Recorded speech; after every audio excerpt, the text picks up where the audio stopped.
This executioner is something else. With a single hand, he can crush the skull of a Qin soldier. He is Sikyu, the brother of the King of Qin. Lankai is the secret weapon he used against King of Qin. During the Warring States period, the world was divided into 7 parts. Years of war have left many children orphaned. Young Shin is one of them. He was locked in a cage, reduced to slavery, while waiting to be sold as a commodity. The famous General Wang Qi of the Qin army passed by with thousands of troops. Shin couldn't help but sigh.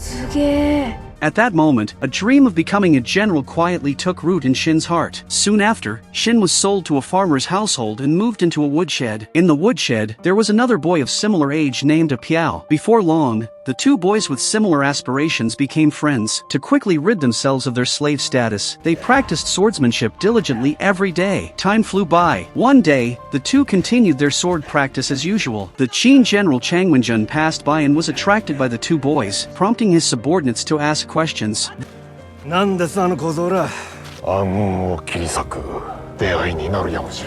Thus, their fate began to change. The next day, Chang Wenjun came to the farmer's house, wanting to take one of the boys, but he wanted to take Piao, not Shin. So, Piao bid farewell to Shin with dreams of soaring to great heights. After Piao left, a defeated Shin practiced swordsmanship even harder. He thought it was his inferior sword skills that led to him not being chosen. Finally, after practicing for 2.5 years, Shin, having perfected his swordsmanship, slept soundly one night. Suddenly, he was awakened by a knock on the door. When he opened the door, it was Piao, dressed in fine clothes. He was gravely injured and on the brink of death. In his dying moments, he told Shin that Sikyu had launched a coup. Then he handed Shin a map, instructing him to go to a certain place to protect someone. After saying this, he breathed his last. Shin did not hesitate and immediately rushed to the designated location. Just as he left, Sikyu's men arrived. The visitor was the General Lord Saji. He licked Piao's blood and confirmed that he was not the person he was looking for. At that moment, a few villagers came to inquire about the situation,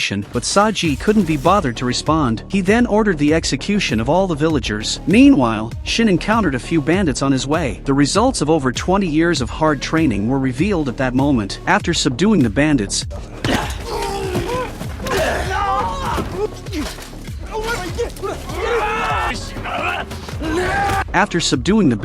Shin continued on his way. Unbeknownst to him, a person named Reuniting, dressed in bird-like clothing, was quietly following him from behind. When Shin arrived at his destination and lifted the tent flap, he was shocked to find someone who looked exactly like Piao inside. Just as Shin was puzzled and wanted to ask, a sword suddenly cut through the tent.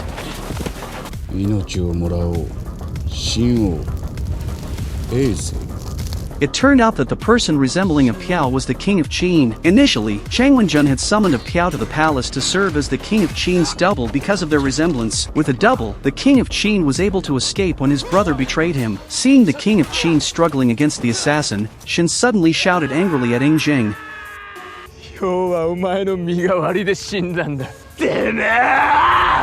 Shin drew his sword and charged at the assassin Shukyu. Shukyu was highly skilled, and the inexperienced Shin was no match for him. In 2 encounters, Shin was easily knocked to the ground. While lying on the ground, Shin suddenly remembered that it was these people who had killed his friend. A surge of unnamed fury immediately welled up inside him. Fueled by anger, Shin's attacks became exceptionally fierce. He swung wildly at Shukyu, then leaped into the air, executing his unique move, the flying slash. Shukyu was unable to continue fighting, and Shin prepared to kill him. Shukyu pleaded, saying he had a family to support and begged Shin to spare him. Kind-hearted Shin hesitated upon hearing this.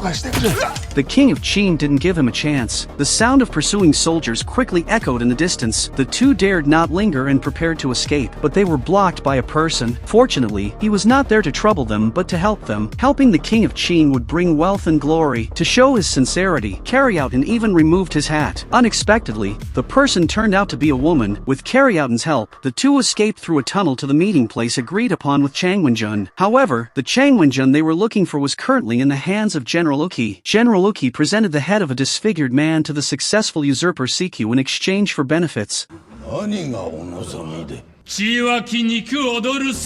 General Uki took over Chang Wenjun's territory and left gracefully. Unaware that Chang Wenjun was already dead, the King of Qin and the others arrived at a bamboo forest. Suddenly, the King of Qin sensed a killing intent.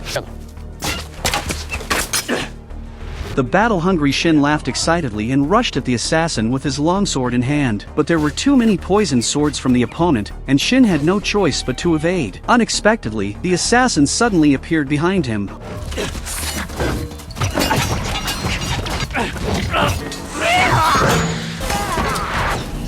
Shin had never seen a man so fast and was quite surprised.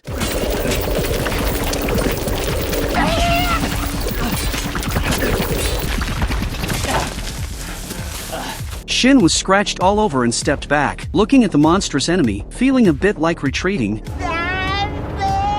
The king of Qin noticed the situation and immediately urged Shin on. Shin regained his focus. How could he, who vowed to become a general, fall here? As the assassin attacked again, Shin concentrated and successfully found a flaw, striking him down with a single sword. Following that, he pressed the attack. He delivered a series of quick slashes, knocking the assassin down again. Seeing the situation was dire, the assassin attempted to use a poison arrow.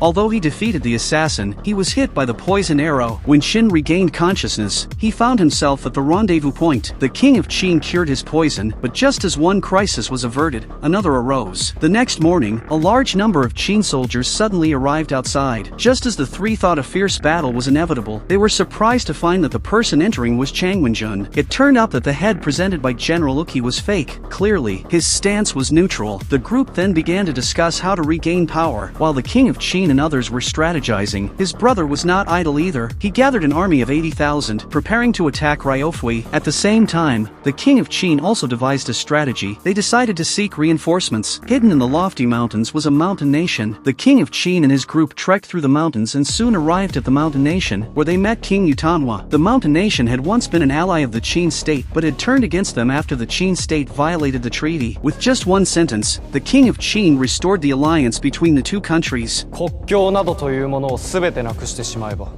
争いはなくなる。 Yutanwa was conquered by the king of Qin's imposing presence. Then she revealed her true self, and to their surprise, she was an extremely beautiful woman. Subsequently, the king of Qin and his group mingled with Yutanwa's 3,000 elite troops and arrived outside Xianying city. Under the pretext of restoring the alliance with the Qin state, they imprisoned Sikyu. Sikyu was preparing to battle Ryofui, which was undoubtedly a timely assistance for them. Indeed, Sikyu did not think twice and prepared to let Yutanwa in, but Sikyu was not foolish. He only allowed Yutanwa to bring her samurai into the city. However, this did not affect the plans of the king of Qin and his group. Their plan was simple: to secretly cross the river. There was a secret passage at the palace gate that led directly to the heavenly court. Soon, the group arrived at the entrance, and one of the subordinates was about to act but was stopped by Yutanwa. この戦を始めるのにふさわしいのはただ一人、秦王、衛星だけだ。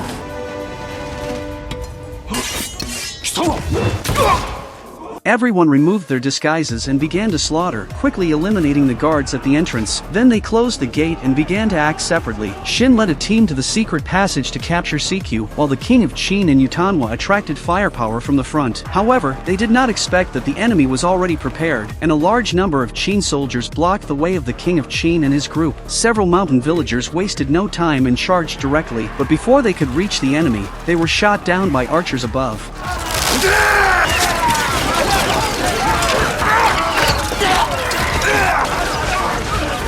At the same time, Shin's side also encountered a large number of Qin soldiers, who seemed to have been waiting for a long time. Leading them was the general Lord Saji, but when he saw that there was no king of Qin in Shin's group, he immediately lost interest and turned to leave. Seeing his arrogance, Yutanwa's men were very dissatisfied and rushed forward. As a result, he was killed by one blow. Only a few small soldiers remained. It was easy for them to deal with this group of soldiers.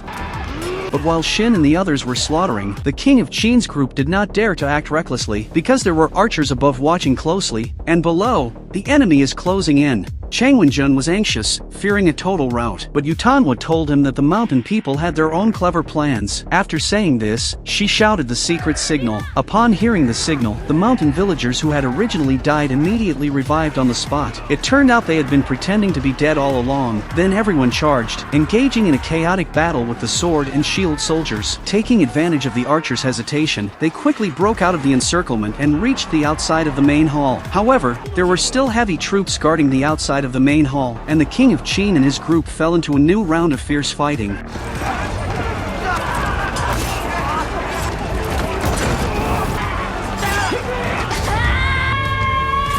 On the other side, Shin and the others easily dealt with the small soldiers, but things were certainly not going to be that smooth. A giant hand suddenly appeared and grabbed a mountain villager. The newcomer was none other than the executioner, Lon Kai.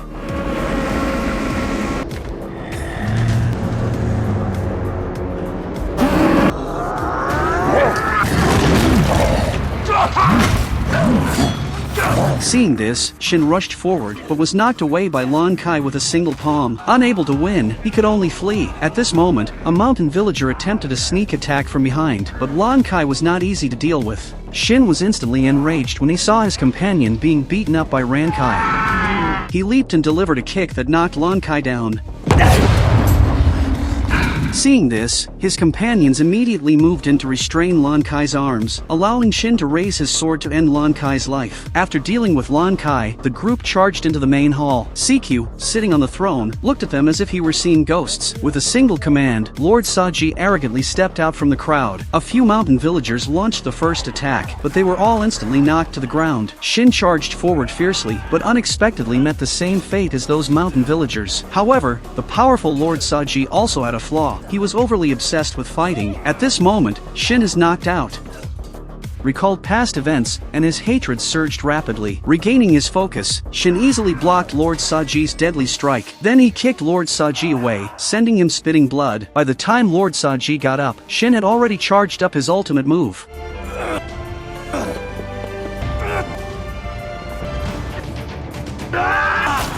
With Lord Saji's death, the terrified officials in the main hall fled in all directions. CQ also took advantage of the chaos to escape to the outside of the main hall. Meanwhile, both sides outside, exhausted from the fierce battle, had reached their limits, but CQ was not willing to give up. He ordered the execution of the King of Qin. The King of Qin would not tolerate his reckless behavior and immediately struck with a sword,